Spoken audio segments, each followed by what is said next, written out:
बाहर हमारे आदमी मौजूद हैं जिनके पास दस्ती बम भी हैं। मुझे उम्मीद है इस धमकी के बाद वो गड़बड़ नहीं करेंगे। तू उस चीज को कमीज के अंदर छुपा के बाहर आना और मोटरसाइकिल पर रवाना हो जाना। अगर कोई निगरानी कर रहा हो तो तेरी तरफ मुतवज्जो नहीं होगा। उनके होशियार होने तक तेरा मशीनी घोड़ा बहुत दूर जा चुका होगा।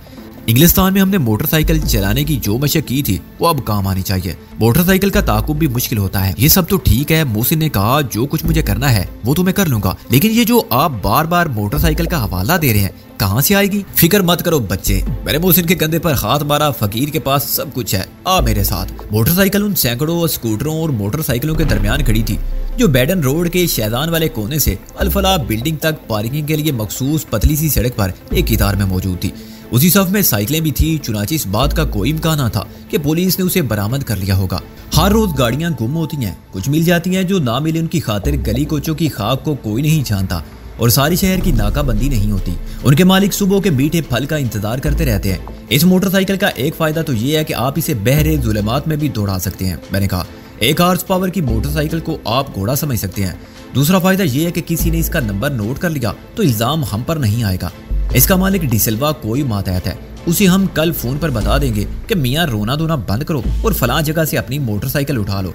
अगर कोई चक्कर पड़ा तो मालिक कह देगा कि मोटरसाइकिल तो डिसिल्वा साहब ले गए थे और खुदा मालूम वापस लाए थे या नहीं। उधर अमीन भी कहेगा कि वो डिसिल्वा के आदमी थे, चुनाचे डिसिल्वा फंस जाएगा। इससे अच्छी बात क्या हो सकती है? मोहसिन ने क्या कहा मारा। लेकिन यार सिकंदर, इस बात की क्या जमानत है कि अमीन जो चीज मेरे हवाले करेगा उसमें कोई धोखा नहीं होगा?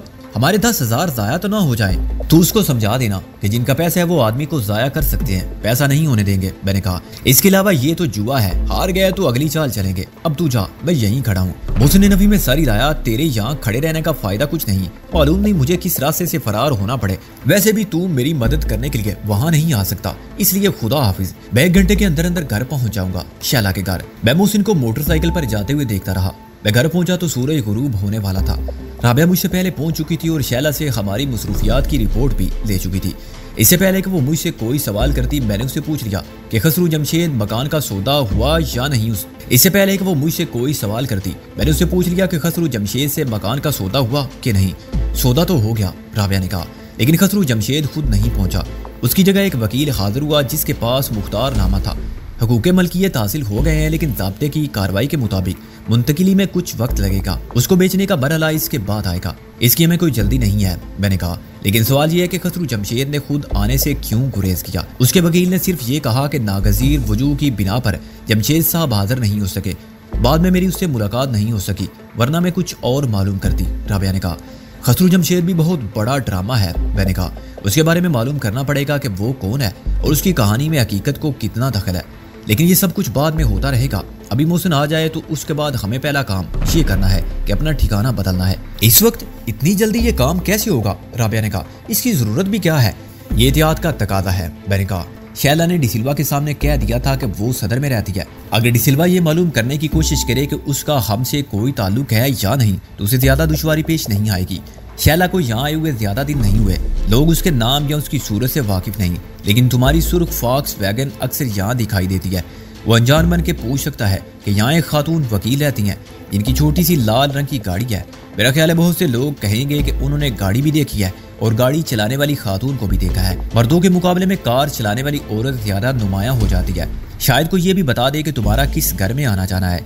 आज तो वक्त नहीं रहा, लेकिन कल डिसिल्वा तफ्तीश कर सकता है। लेकिन मेरा यहाँ आना नई बात नहीं है, राबिया ने कहा।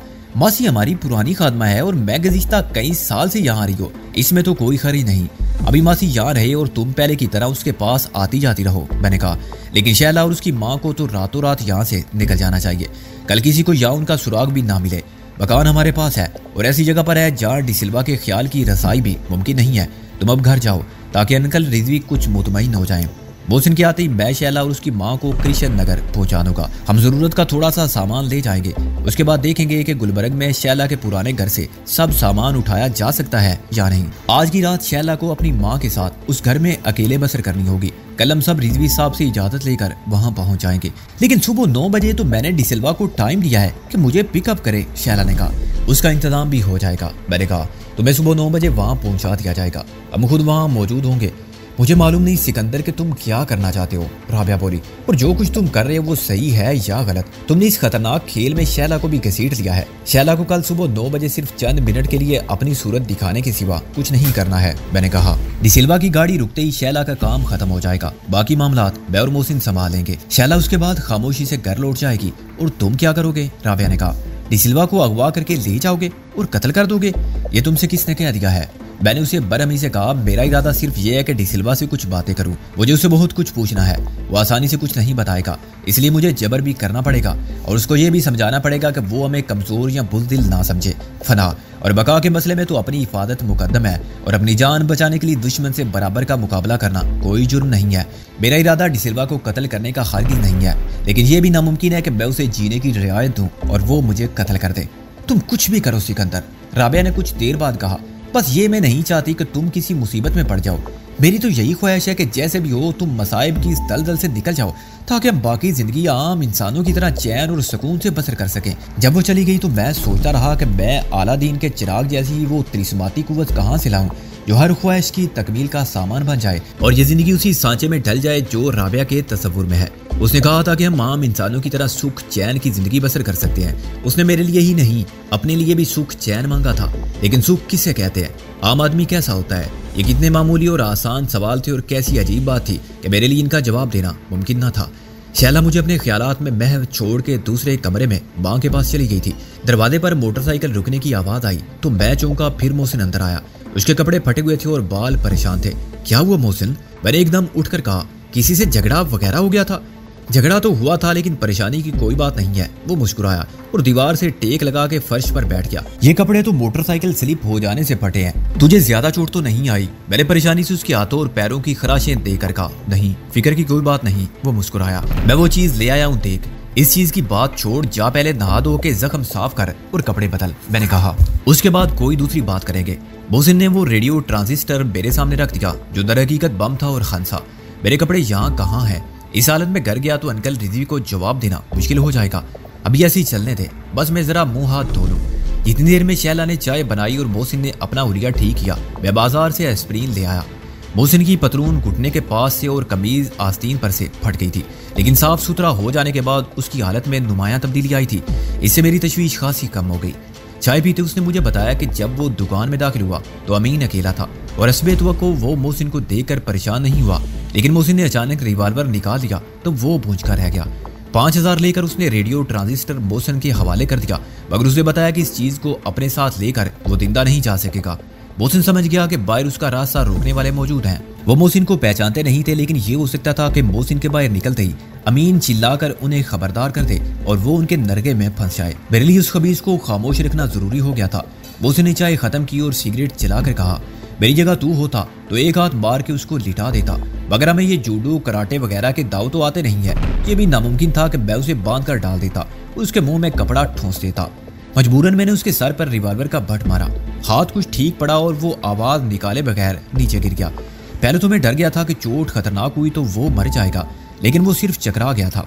मैं दुकान से निकल रहा था कि वो उठ खड़ा हुआ। दरवाजे के बाहर एक ग्रिल है। मैंने सोचा इसे बंद कर दूं, हालांकि मुकफ्फल किए बगैर उसका कोई फायदा नहीं था। बस गलती होगी। ग्रिल बंद करते देखकर एक शख्स मेरी तरफ लपका जो सड़क के दूसरे किनारे पर जीप में बैठा था। मैंने किक लगा के मोटरसाइकिल स्टार्ट की और किस्मत अच्छी थी कि एक तो मोटरसाइकिल फौरन स्टार्ट होगी, दूसरे वो शख्स पहले तो ट्रैफिक में फंस गया, फिर उसने मुझे जाते देखा तो पागलों की तरह ट्रैफिक को नजरअंदाज करके भागा। उसकी टक्कर एक रिक्शा से हो गई, मगर इतनी देर में वो गाड़ी गलत सम से मोड़ काट के माल रोड पर पहुंच गई। मेरा ख्याल उसमें 2 आदमी थे। उन्होंने मुझ पर फायर भी किए, लेकिन मेरी रफ्तार ज्यादा थी और मैं 2 मरतबा बार बार बचा। फिर मैंने सीधा चलने की बजाय मोटरसाइकिल को लहरा के चलाना शुरू कर दिया। वहां खासी अफरा तफरी फैल गई। कुछ लोग तो फायरिंग पर चौंके थे, कुछ ये सोच रहे थे कि मैं कोई शौकीन मिजाज और अहमक नौजवान हूँ जिसे ना अपनी जान की परवाह है और ना अपनी बाजीगरी से डिस्टर्ब होने वाली ट्रैफिक का ख्याल है। लेकिन ये हकीकत है कि मैं करतब ना दिखाता तो कोई गोली मुझे जरूर लग जाती, क्योंकि वो गाड़ी मेरे पीछे लगी हुई थी। मैं पुरानी अनारकली की तरफ निकल गया। जो गली सामने आई उसमें मुड़ता गया। गाड़ी के लिए तंग गलियों में तेज रफ्तारी से मेरा पीछा करना मुश्किल था। 15 मिनट बाद मैं बिल्कुल महफूज था और उर्दू बाजार के इलाके से गुजर रहा था। उस वक्त तक मुझे खराश भी नहीं आई थी। बस अचानक एक भैंस सामने आ गई। भैंस गली में से निकली, उसके पीछे मालिक धोती संभालता शोर मचाता आया। मैं भैंस से तो बच गया, मगर भैंस वाले को बचाते हुए सड़क के किनारे बैठे हुए एक नजूमी के बोर्ड से टकरा कर नजूमी पर जा गिरा। उसे भी काफी चोटें आई। जाहिर है कसूर या तो भैंस का था या नजूमी का, जो सड़क के किनारे बैठा हुआ था। वो बहुत चीखा चिल्लाया, मगर मैंने कहा सड़क तुम्हारे बैठने के लिए नहीं बनाई गई है।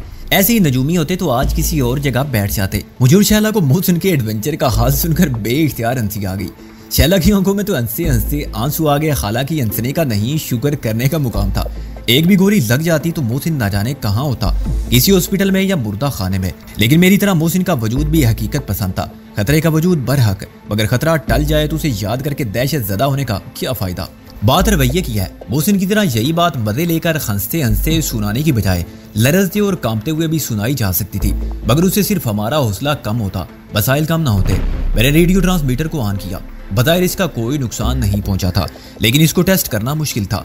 10,000 लेकर अमीन ने हमें सिर्फ रेडियो ट्रांसमीटर दिया था, या उसके अंदर वैसा ही बम भी फिट किया था जैसा एक बार मेरा किस्सा पाक करने के लिए रखा गया था।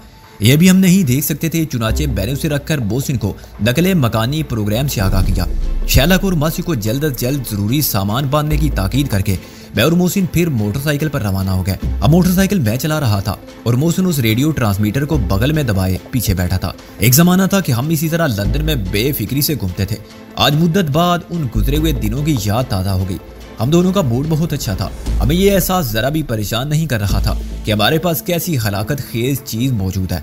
जब तक इसका खुसूसी फ्यूज सलामत था, ये रेडियो ट्रांसमीटर बिल्कुल बेजरर था। हमें ये ख्याल भी ना था कि हमारे पास चोरी की मोटरसाइकिल भी मौजूद है।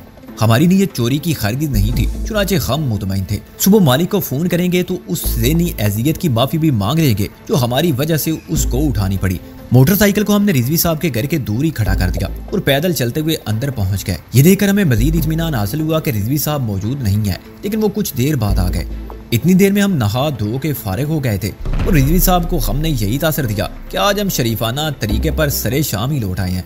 उनका गुस्सा पहले ही उतर चुका था और उन्होंने अखबार में चिराग दीन की गिरफ्तारी की तफसीलात देखकर यकीन कर लिया था कि हमारा उस मामले से कोई ताल्लुक नहीं है। हमें घर में मौजूद पा के उन्होंने मजीद इत्मीनान का इजहार किया और अगर उनको किसी दावत में ना जाना होता तो वो खाने के बाद भी हमसे बातें करते रहते। रिजवी साहब के दावत में जाने से हमें एक तरह से दखलो हरकत की आज़ादी मिल गई। हमने उनसे वादा किया कि जब भूख लगेगी हम बिला तकल्लुफ खाना मांग लेंगे, मगर उनके रुखसत होते ही मैं और मोहसिन भी रवाना हो गए। हमारी मोटरसाइकिल वहीं खड़ी हुई थी जहां हमने उसको छोड़ा था। 15 मिनट बाद हम शैला के घर पहुंचे, जो मासी के साथ मिलकर बेशतर सामान पैक कर चुकी थी। हमने उसकी मदद की और आधे घंटे बाद सब सामान एक ट्रक पर लादा जा चुका था। शैला की माँ को ट्रक में आगे बिठाने की बजाय मैंने पीछे के खुले हिस्से में चारपाई डाल के लिटा दिया और मासी भी उसी के साथ ही सामान पर टिक गई थी।